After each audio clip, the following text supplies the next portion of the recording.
Angus Murray, Chair of our EFA Policy Committee. Now, most of you, of course, know Angus. He ran our EFA Talks last year. He's the partner at Bentley Lawyers, Vice President of Queensland Council for Civil Liberties. He's a member of the Queensland Law Society Innovation Committee and a co-founder and director of the Legal Forecast. And today we're covering the topic, the many dimensions of mass surveillance. So we'll be looking at what would a cashless society look like? Can privacy survive with this constant, ever-growing push towards surveillance? And how does democracy even exist in this kind of arena? So we are joined, I'm just going to mention our special guests before they start speaking, but we have Malcolm Crompton, who is a founder and lead privacy advisor at Information Integrity Solutions. Now, Malcolm served as the Australia's Privacy Commissioner from 1999 to 2004, and he's received a lot of recognition for his work in data protection, privacy, and identity management. And then the recognition was he was made a member of the Order of Australia in 2016. And we're also joined by Nijole Naujokas. Now, she's been an activist for over a decade, and she's passionate about social security rights, and she's currently the National Secretary of the Australian Unemployed Workers Union, and she's written many articles, including for The Guardian. So welcome, everyone. And before we go to that, Angus, you started these talks last year during lockdown. Now, how has the COVID-19 pandemic actually kind of impacted our digital rights? Thanks, Rita, and good morning from Queensland to everyone attending. It's great to have these talks resuming again. I think they're an incredibly valuable part of the digital rights landscape in 2020 at the height of the pandemic. It is a curious situation that I am now back in lockdown as these resume here in Brisbane, Queensland. There's been a lot change in terms of not only the legislative frameworks and arrangements that exist for Australians as a consequence of the pandemic, but also a lot of social change as the way that we interact has become increasingly more digital, and the way that we convene ourselves as a society has consequently moved in terms of the norms that govern the way that we interact as individuals within a collective. In the last 12 months, the government certainly didn't slow down a surveillance agenda. There has been a considerable push towards surveillance culture and surveillance capitalism in Australia. Most notably, Electronic Frontiers Australia was involved in joint submissions to the Surveillance Law Amendment Identify and Disrupt Bill that was introduced into Parliament by the member for Dixon, who has a number of colloquial references, but we can call him Peter Dutton for the purpose of this talk, which introduced into Australia network activity monitoring warrants, account takeover warrants, and data disruption warrants, which are extremely powerful tools in the government's surveillance toolkit that was rushed very rapidly from introduction through Parliamentary Joint Committee on Intelligence and Security Review, and as I understand is tabled to be passed at some stage towards the middle of this year. That adds a considerable amount of weight and dimension to the pre-existing surveillance arrangements in Australia. Most of the audience would have followed at least the mandatory metadata retention legislation introduced in 2013 and the assistance and access legislation, or the encryption backdoor legislation that was raised in 2016 and then introduced in 2018. It's an ever-growing culture of surveillance in Australia, and as I said, in terms of the pandemic changing things, that's the legislative change, but it's underpinned and reinforced by the normative change in the way that we as members of society organise ourselves and the way that we interact. I think that the conversation today with the two excellent speakers will illuminate a greater dimension of surveillance culture in Australia and some of the concerns and tensions that exist for Australians, and where we should be vigilant and where we should be cautious about continuing down a path without fully appreciating the consequences of the path itself and how far down that track we already are. As with previous EFA talks, please involve yourself in this discussion. Use the chat function to ask questions, use the Q&A function to pose questions directly. I will moderate those questions anonymously, so feel free to be as open or as direct in questions as you possibly can. If there's a question that strikes you at 3 o'clock in the morning tomorrow that's ruminated as a consequence of this discussion, send us an email, hit us on Twitter or Facebook or any of the socials. We're here to answer these questions, and the purpose of these talks is to be as inclusive in terms of the knowledge sharing exercise that we're undertaking as we possibly can, and to ensure that we have an ongoing platform that allows interested Australians to be a part of a conversation, a part of an information gathering process that can then propagate to friends, family and colleagues. So without me talking too much further, because we do have two exceptionally qualified and talented guests, I'll throw back to Rita to introduce the first set of questions. Thank you, Angus. So what we're looking at is this financial surveillance that's just like creeping up on us. Now, Malcolm, out of the many dimensions of mass surveillance, you have been warning us that this is particularly problematic. Why is that? You're on mute. Thank you. That'll be my first mistake. The financial surveillance simply adds to all of the other dimensions of surveillance. So there is now nowhere to hide. Angus talked about it in the sense of the legislative provisions, but I'm just talking about you leading your life. So already all the metadata relating to what you do is being captured somewhere. When you turn your machine on, when you turn your machine off, where you are, all those other things. Location is a subset of metadata. Your telephone, and hence your telephone company, and hence all the other spies and perverts who are digitally hooked into what you're doing, are gathering your location. We've already seen the experiments that show once you're following location, we know where you live, we know where you sleep, we know who you're sleeping with, we know when you wake up, we know where you work, we know how you get to work, and on and on and on. So metadata and location surveillance. Your smart meter is telling everybody when you're at home, when you're not at home, and what devices you're using, and so forth. And then, of course, there is search and your use of the internet and so forth. The questions that you ask in search eventually build up a profile about you. Video surveillance, and the one that we often forget about is the devices you have consciously purchased to put in your home in order to be surveilled, including your smart TV and all of those audio devices like Alexa and Siri and everything else. And importantly, it's not the data they collect, it's the inferences they draw from that data that matter. It's in that context that we now are about to introduce complete financial surveillance. Every single thing that you buy will be monitored and captured by somebody. Now, all of this data has stunning utility. It can help us design better bus routes. It can help us build better cities. It can help us price things appropriately if we use it at a, if you like, at a group level or a society level and so forth. But it's so unregulated that we don't know who's looking at it. We don't know what inferences they're drawing, and we don't know how they're manipulating it, because it's by design. We are not supposed to understand how we are being manipulated. And by manipulated, I mean manipulated. Look at how the US federal election was manipulated by knowing everything that people read and say and do. Look at the attempts being made in Australia to do the same thing. How many people have followed the ABC stories about the South Australian Liberal Party using government money and government websites and public servants to channel what you look at with regard to the South Australian government through Liberal Party data collection machines in order to target you better in the next election. Financial information is very frightening, not only in the cashless welfare card sense that Nijole will talk about, of you're only allowed to buy this much at your discretion, and you're not allowed to buy ciggies, and you're not allowed to buy beer, and you're not allowed to buy a few other things. But it's, again, the inferences that are drawn from that. And because everything has a context that is not properly digitally captured, what if I buy a bunch of roses? What if I have a partner that I want to surprise with a bunch of roses? But the fact that I've bought the bunch of roses with a cashless card means that a whole bunch of people know that I've bought a bunch of roses. They may decide that I'm off to have an affair.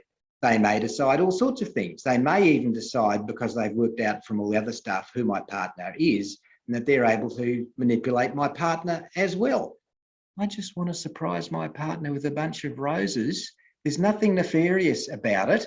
There's nothing illegal about it. There's nothing immoral about it, but yet the wrong inferences can be drawn. I just want to surprise my partner. So financial surveillance needs to be seen as an incredibly powerful add-on to what's already being done. I mean, I would argue that location surveillance is probably the most frightening of all of those dimensions, with financial surveillance coming in second. And listening to you in the home is probably third. This is a pretty scary world that we're in. I could give more examples. I could try and wind everybody up a bit more, but we need to give Nijole plenty of time to say how she sees it. Excellent. Thank you so much, Malcolm. Now, Nijole, we have seen that this cashless welfare and these social sort of security arrangements kind of sit around this, how you receive welfare. And we're seeing how this can really impact vulnerable groups.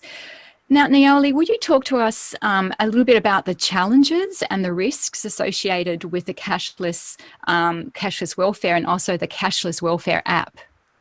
Sure. Yeah, thank you so much for having me. I'm just going to have a sip of water awkwardly, just so I can talk. I've been a real passionate advocate for social security rights for a long time, and I'm a huge opponent of cashless welfare. I am against us being a cashless society. And one of the big issues that I've noticed, especially in activism, is this sort of assumption that if you are on a social security payment, you actually don't deserve to have a choice in the way you spend your money. You don't deserve to have a choice in the way you get your funds, because it's quote unquote not your money. Even though everybody pays tax, everybody who pays a GST pays tax, everybody in this country, contributes to roads and hospitals and childcare subsidies, even if they don't drive, or if they don't always go to hospital, or if they don't have kids. So there's this very big pervasive idea that we actually don't deserve the same digital and privacy rights as the next person, because we might not be in specific paid work, might be doing other work. But a big issue with the cashless welfare card, Malcolm has touched on a few things of like this obsessive surveillance, but we call it cashless welfare 2.0. This is the Twiggy Forrest version. There's a few different versions of cashless welfare. The basics card was the one that was brought in with the intervention. The one that is the most current one, you can buy cigarettes on it. So sometimes people get a bit confused with that. But you can buy cigarettes, but you can't buy alcohol, a few other things. You can't buy gift cards. So some people, as a budgeting tool, will buy gift cards to save up for Christmas. You can't do that on the cashless welfare card. You need an app.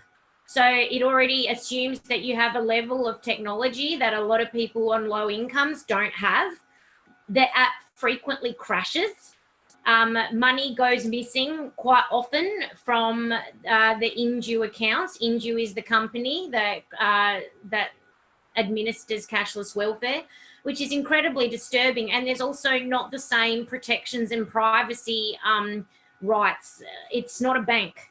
So Inju, you do not get the same rights. You don't get the same protection. It can take up to 28 days to get like an advance. There's been issues of people not being able to use their card at Aldi, even though that's supposed to be fine. The card frequently fails, but then it's not acknowledged that it fails. You know, we activists that I know have been telling politicians till they're blue in the face, we can't use our card here, we can't use it, just simple things, which I'm so sick of having to explain. But you can't go to a fresh fruit and veg market. If you're driving in the country and there's like a little stand and you want to support a local farmer or a local business, you can't put $5 in there because you won't have it. You're on your card. The lack of choice and agency of where you can buy your food. I went to a friend to a food bank just to see. I don't use the food bank, my friend does. she couldn't use cash there. I was just horrified. I was like, this is like, you know, you're trying to scrape up your coins together. You can't use your coins at a food bank. This is in Adelaide. So you have to use your, you know, your card, have it marked that you're going to a food bank, you're using your card at a food bank, because they will refuse to take cash. And this is a big issue. It's all pervasive, this idea that we're scum. Anyone on social security doesn't have a right or to privacy. If you're not doing the wrong thing, then what's the problem?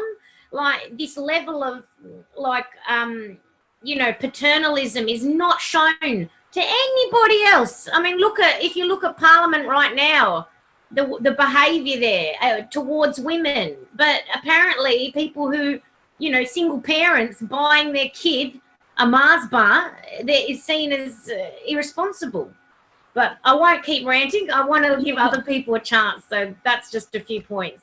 Thank you, Nijole. Thanks for sharing that. And we're going to go a little bit deeper into some of those problems, which is, you know, it's a real restriction, I guess, on your sense of freedom and how you can interact and engage in the world, you know.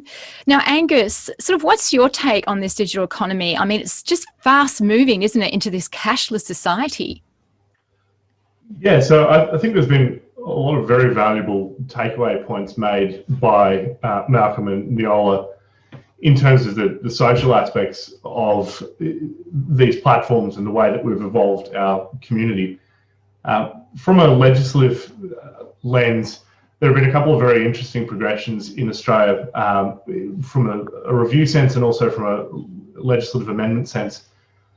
Most operatively, I think, in this context, was a review in late November last year. Electronic Frontiers put submission into as regards to amendments and an overhaul required of the Federal Privacy Act. There are a couple of very, very important issues, at least in my mind, and with a degree of bias, having been heavily involved in that submission, that need to be factored in as we move towards an economy that's focusing on digital. And I don't say that giving away the prospect of not going down that path. The idea of enhancing privacy protections for a digital world is not to endorse the digital world, simply it's a reality that society is moving towards. In that submission, a couple of very important takeaways that I can put to the audience. The first is redefining, or at least properly articulating and understanding this concept of informed consent, which is a threshold for most use of personal information. Informed consent in that submission is a fallacy for two reasons, on two limbs. The first is, I can never consent to something if I can't alter the consent that I'm giving. So if you take, for example, I download an app and it says, I need your location data, I need access to your device contacts, and I need access to your microphone and video camera. An example of that might be the Queensland government's contact tracing application, the QR scanning application they're using. I have no ability to change that and say, well, I don't think you need access to my video or my audio outside of use of this application when I'm scanning a QR code. And in fact, why do you need access to my audio? I refuse access to that. I can't do that. So can I actually truly consent to the use of the application in a privacy sense? The second aspect of that is my consent is locked at a point in time. I don't know whether the consent I give today is used for a different reason down the track. There are horrific examples in Germany in the start of the last century where consenting to a census resulted in genocide. And that is an issue with consent not being properly and ongoingly informed.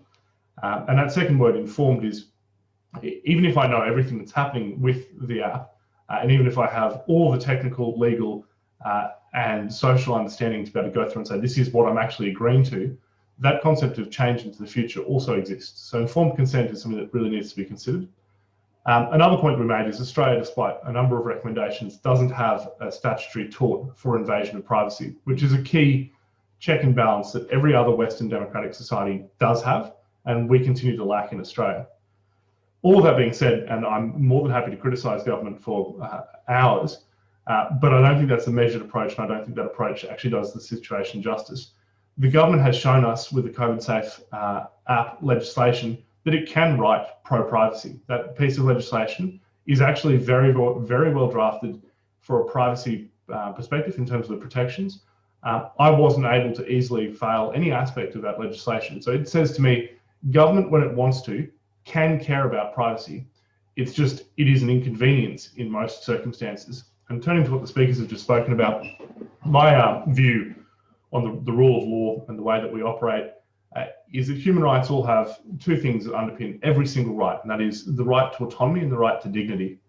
When you say, as Malcolm said, I want to know every single thing you buy, roses included, and I want to be able to report about that, you lose the autonomy of someone being able to go out and buy roses, and maybe that person is having an affair, but that's their right. That moral judgment shouldn't come into the law. The law should be about things that are against the interests of society. Love isn't something that the legislation should try and control in any circumstance. That's being recorded takes the autonomy away from that and arguably pushes people into black markets, which is more dangerous than not recording or not surveilling what people are purchasing. And secondly, the dignity of that purchase.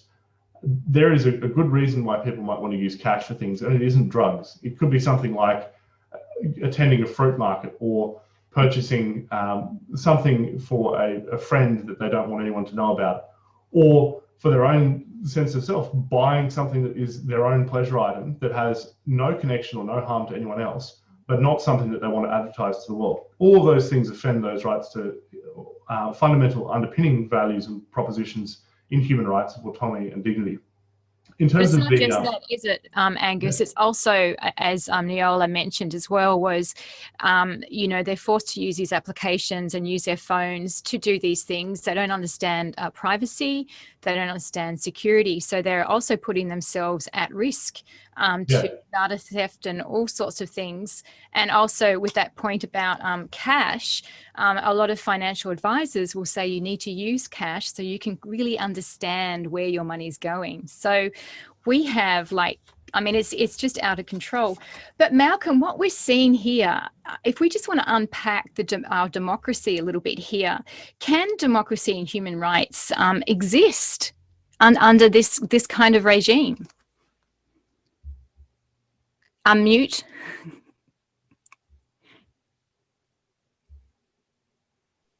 Mistake number 2. It's struggling. As I've said before, the US federal election was grossly manipulated through capture and misuse of data.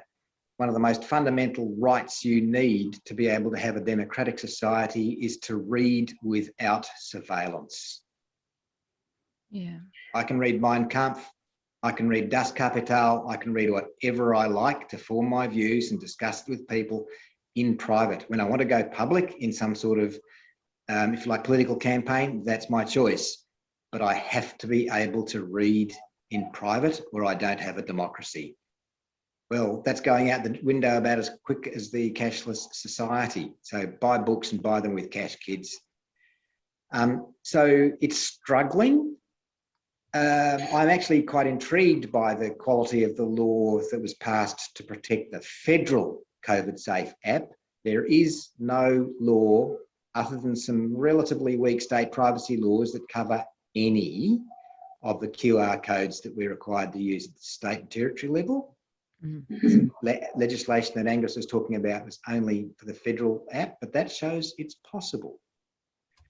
What we could potentially see is the destruction of democracy if we can't have the freedom of agency to think and do a lot in private. But a lot of these things have to be done in moderation. We have agreed as a society not to live as an anarchy. There are both written and unwritten rules of the game. Data is going to provide us with ways to improve society, not just destroy society. What we haven't had is the discussion about what we do want and what we don't want, not just from a Minister for Home Affairs perspective. And more to the point, the people who have an alternative point of view are simply not putting it strongly enough. I'd have to say that, as I might have said to some people before, when I'm pointing outwards saying you, there are 3 fingers pointing inwards at me. Each of us on this call all the current participants and beyond have an obligation to be seen by their elected representatives and through the media and through an unbelievably complacent media, absolutely complacent, to be heard. And that's what's not happening. Now, democracy is not just failing because our politicians are exploiting us. We're being exploited because we're quite happy with the Roman model of bread and circuses. They happen to be digital bread and digital circuses, but it's the same thing. Yeah. Unless we stand up and be counted, this simply won't change. Yeah. You know, as Nijole has sort of mentioned as well, and in conversation, is even with robo-debt, you know, a lot of people engaged in some of these things. They know it's illegal. They know that they shouldn't be doing it, but there's no recourse. Do you want to talk a little bit about that, Nijole, before we get Malcolm and Angus to respond? Yeah, sure. Yeah, the cashless welfare and, oh my God, the robo-debt. The robo-debt thing is just, it's a really clear example of social security recipients not being seen as like the rest of society.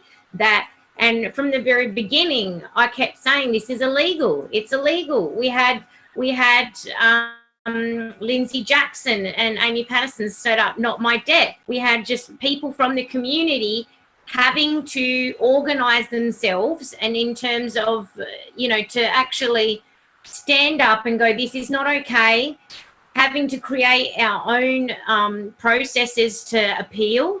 And the only reason that robo-debt is now in it, you know, who knows? I mean, Malcolm probably knows a lot more about this, but I mean, we can't ever relax now. There's never, like, that they will try and probably do it again and then frame it as something to help the government. When this was first brought in, they said it's going to save the government millions of dollars.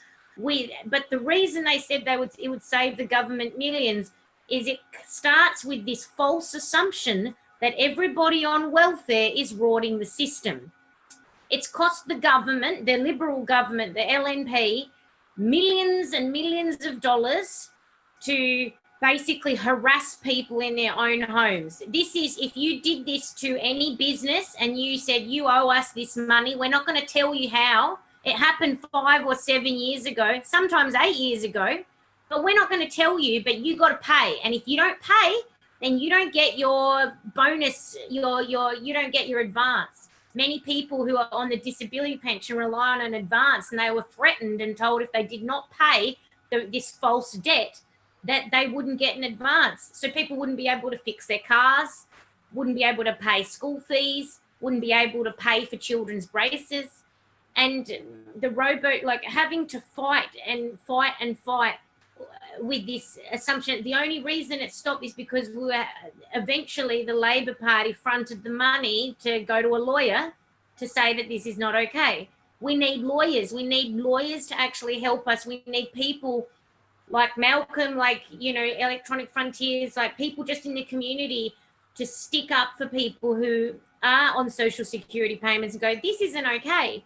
This is not okay that you're actually extorting people, and we have to get people to care. Yeah. I'll just very quickly jump on that, Nijole, because that's a very powerful series of points, which I wholeheartedly echo as a lawyer and as a person involved in civil society. A couple of things from the chat that tie into this as regards different versions of democracy and how elections occur. If I can direct the audience to a past EFA Talks with Vanessa Teague last year, we extensively discussed different ways that electoral processes can occur and some of the platforms that are available but not being used in elections that may enhance or at least create a better form of democracy for Australia. In the context of robo-debt, one of the things that's really, really important to jump into as a member of the community and for lawyers is this concept of parliamentary intent. The intention of saving was a lie to the face of every Australian and spat in the face of every welfare recipient, in my view. It could never have been a saving because it was about recovering purported overpayments. and the maths behind that didn't stack up at the very get-go. So the government lies in Parliament about the purpose of legislation and then militantly deploys something that disenfranchises and deepens the rift between the political class and the rest of us, I think is something that needs to be called out, and called out forcefully, because it is just completely wrong, and that situation should have never occurred. What informs that situation, in my view, is apathy and laziness. It's government wanting to automate or to divert to technology its role as a representative body, and that is a completely inappropriate approach. Politicians should not be allowed to be lazy. Politicians should not be able to operate behind the scenes in terms of their true intentions of legislation. And where there is actual harm to a community, in the case of Robodebt, in the case of a lot of the welfare card, there is actual harm. They should be called out, and the easiest way to do that is by talking to friends and colleagues. I have faith in democracy, and I have faith that communicating to other people about these issues is the answer. Communicating to local members and making local members aware that people do care is the answer. Sitting idly and going, well, we'll have to let this one play itself out, unfortunately plays directly into the game that the government is manipulating against the Australian community. And that apathy and the lack of care within government for people on the ground, I think, is a death bell ringing for democracy in Australia. And that is a particular concern. And sorry, I know Malcolm had something to say on this. I was going to say that the Robodebt actually has two important lessons for us that haven't been drawn out by what's just been said. One of them is that activism can lead to a result. You know, Robodebt wasn't brought down because the Auditor General said bad girls and boys. Robodebt wasn't brought down because suddenly had an attack of conscience or good public policy anywhere in either the public, or maybe in the public sector they did. I've got a lot of time for most public servants, but clearly at the political level, at least, you know, their moral compass was off. But they were brought to heel by the activism that Nijole mentioned. They were brought to heel by that action. It might have taken the courts, but it was the combination of the courts, the questions being asked in the Parliament, the parliamentary committees, the adverse media, where to the point that the government could see in its focus groups, this was coming through to votes. That's the first lesson. The second lesson is, but look at how much effort it took. This ain't a letter to the editor kind of issue. This requires probably always, but certainly at the moment in the current apathetic society that we're in, and an incredibly disconnected polity, intense, persistent effort. And the other thing that we forget is any government can survive 24 hours or even a week on even the most disgraceful scandal. That's what our Prime Minister was trying to do on the recent discussion over the mistreatment of women. He figured that he could defer. He could, you know, he could put things off, he could say a few nice things, and sure enough, the media would move on. In that instance, it didn't. So one of the tricks to be used is to find a way of making the issue have a new media attractive angle every day, or if not every day, every week, so that it keeps on coming out and coming out and coming out and coming out and coming out, so that it clearly won't go away. It requires persistence, and it requires, frankly, money, which we were talking about before. So I guess you can't use your cashless welfare card for purposes, but I could try. Yeah, we've got to keep the pressure, the pressure moving. I think that's what's really important about even what we're doing at EFA Talks. Unfortunately, we are running out of time. Has not this 35 minutes gone really, really fast? Now, we do have a couple of questions. Thank you for noting that we are on Zoom. We would like to do a different platform, but stay tuned for that. Angus, was there any questions that you were interested in? We've got greetings from New Zealand. That's great. We've got a question here about, you know, how to fight these common views about privacy from the general public, which I think we've kind of talked about, is that we have to just keep at it. We have to keep talking about our digital rights, talking about what democracy means, and talking about our values, and not taking it. I'll just jump on that question as well, because I think that's a very commonly thrown around line I give my information to Facebook or to Zoom or to Google via the use of Chrome or Samsung by my use of my telephone, why should I care about giving the same information to government? A couple of layers to that. The first is government should be the gold standard. It shouldn't be something that I'm giving something to a company that's commercializing my data, therefore I should give the same thing to government, is just a misnomer. Government should hold itself to the highest standard and be able to justify fully how and why you can trust it. And that trust needs to go two ways. The government needs to trust its citizens, and the citizens on the trust bargain of the government need to trust the government. That trust has been broken, and the only way of earning trust is by working hard at it. Pointing to big tech and saying, well, you give it to those guys, why not give it to us, isn't the way you earn trust. The second aspect to it is, it isn't a question about, and maybe the horse has bolted to an extent on this, but I think it can be tackled to the ground before it reaches the end. This isn't about giving up something because you've got nothing to hide and therefore you've got nothing to fear. We're talking about a human right when we're talking about the exchange of personal information. To use something as superficial as, well, law enforcement can't have an interest in me because I'm not doing anything wrong, is to throw away your human right without even thinking about the consequences of that. And that could have things like identity theft, where your autonomy and dignity could be seriously compromised. It could have to do with not you, but your close family or friends that might be wrapped into something. Or it might be, and I would be surprised if anyone would challenge me on this, law enforcement getting it wrong and you still having to go through a process. Being very cautious about these rights before they're thrown away is incredibly important, and justifications that just because you're giving it to one person justifies the next person receiving it presupposes the first person receiving it is acceptable and should have happened in the first place. And secondly, presupposes that you can't do anything about giving it to the second person.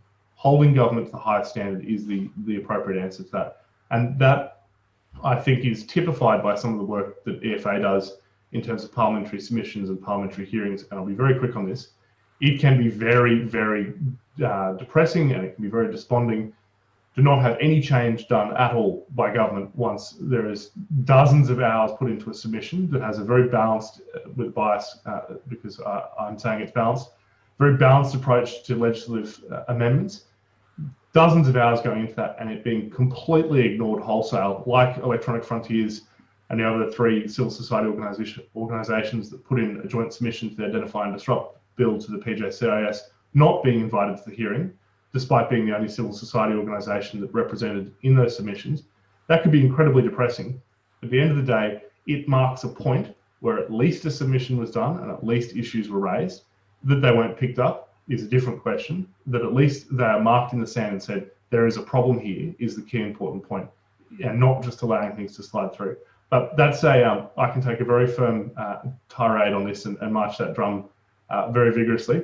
It's a very good question though, because it's a question that's often asked by people that aren't exposed into digital rights, and giving an explanation to that question, I think, is a really important aspect of making people aware, or at least helping people to become aware of why these issues are so incredibly important. Thank you for the question. Can I add something to that? Real quick, yep. Look, just wanted to make the point. Many people don't care about their privacy until it's violated. Many people don't care about their human rights until they're violated. I think the thing is that we have to get people to care. And unfortunately, you have to relate it back to yourself, to people that you know. For instance, like when 16-year-olds were being strip searched in Sydney outside music festivals. This is the thing. Well, what's the problem? What's the problem if you don't have anything to hide? The problem is that 16-year-olds are being strip searched outside music festivals. Like, there has to be a level that we actually go, this is not okay for anybody, regardless. Even if you are a dole bludger, even if you are someone who's rorting the system, do you actually deserve to have every minutiae bit of your life violated? So you have to care, because when you do start to care and it happens to you, it'll be too late. Absolutely, and I think that's a great way to end the session, don't we think? We've run out of time. Thank you, everyone, for joining us today. It's been an incredible turnout. Now, normally we end with a question, don't we, Angus? But we seem to have run out of time. I'd like to thank Malcolm, Nijole, and of course Angus for joining us today, and a big thank you to ThoughtWorks, and of course Robin, who just keeps giving us this ongoing support. Angus, did you have anything that you wanted to end with? Yeah, thanks, Rita. The EFA Talks have ordinarily ended with a question to a panelist, and that question is, place yourself in 2050. And from that perspective, and with hindsight, what advice would you give to us today? Instead of asking the panelists that, because I appreciate we're out of time, these talks will continue, and I'm very glad that that's the case. So I throw that question to the audience. Discuss with your families where you see the world in 2050 and what advice you give to your families sitting yourself in that vantage point of 2050 today. And I look forward to seeing you all at the next EFA Talks. Thank you. Thank you. Thank you, everybody involved. Thank you so much. We will have information out on our next talks, which will be happening next month. So stay tuned for that. Thank you, everyone, so much for joining us again. All the best. Thank you for the Thanks for privilege. having me. Thank you.